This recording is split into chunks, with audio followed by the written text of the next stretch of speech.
দেখুন, ছেলে মেয়েরা যখন নিজেরাই পছন্দ করেছে আমরা আপত্তি করে কি করব? সংসার তো ওরাই করবে, ভালো মন্দটা ওরাই বুঝুক।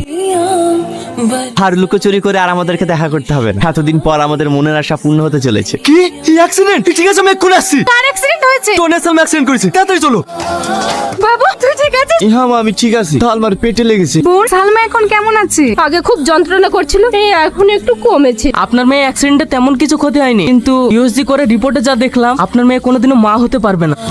এটা কি বলছেন আপনি? ডাক্তার বাবু, এটা কি অ্যাক্সিডেন্টের কারণে হয়েছে? না, এই সমস্যাটা আপনার মেয়ের অ্যাক্সিডেন্টের আগে থেকেই হয়ে আছে। ভাই, ডাক্তার কি বলছে? আপনার মেয়ের বাচ্চা হবে না? তাহলে আপনার মেয়ের সঙ্গে আমার ছেলের বিয়ে দেবো না।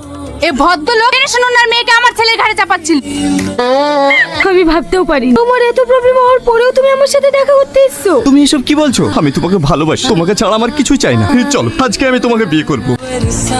দেখো, আমি কোনোদিন ওই মেয়েকে মেনে নেব না। তুমি এক্ষুনি ওদের আসতে মানা করে দাও। আরে ছেলেটা রাস্তায় রাস্তায় ঘুরছে, আসতে বলেছে আসুক না। তার মানে তুমি বাজা মেয়েটাকে মেনে নিবা? আরে না। আব্বা, বাবু, বৌমাকে নিয়ে চলে এসেছি। আমার ঘরের লক্ষ্মী ঘরে ফিরে এসেছে। চলো মা, ঘরে চলো।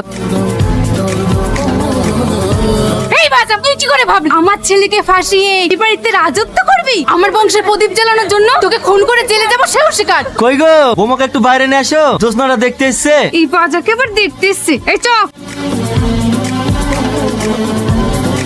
কি ব্যাপার সালমা, তুমি কাঁদছো কেন? তেমন কিছু হয়নি, বৌমাকে একটু ভালোবেসে আদর করছিলাম তো, তাই মার কথা ভেবে কষ্ট পাচ্ছি। টনির বউটা তো কি সুন্দর রে, একদম পুতুলের মতো। দেখতে পুতুলের মতো। জীবনে ছেলে পেলে হবে নাকি? ও বাজা। এ তুই কি বললি? আমার বৌমা বাজা? আমার বৌমা বাজা হলেও না আমার ঘরের লক্ষ্মী। এই বেরিয়ে যা আমার বাড়ি থেকে। এই চ। বাজা বলেছি বলে গায়ে ফুসকা পড়ে গেছে। লোকের কথা শুনে তুমি কেন কাঁদছো? আমার পরিবার তোমার সাপোর্টে আছে। সালমাকে ঘরে নিয়ে যাও। আমাকে ছেড়ে দাও। কি হচ্ছে এটা? মুখে ভেবে বের করতেছো কেন? মুখে বলিনি ওর উপরে এমন অত্যাচার করবা তোরা নিজে থেকে বাড়ি থেকে বেরিয়ে যেতে বাধ্য।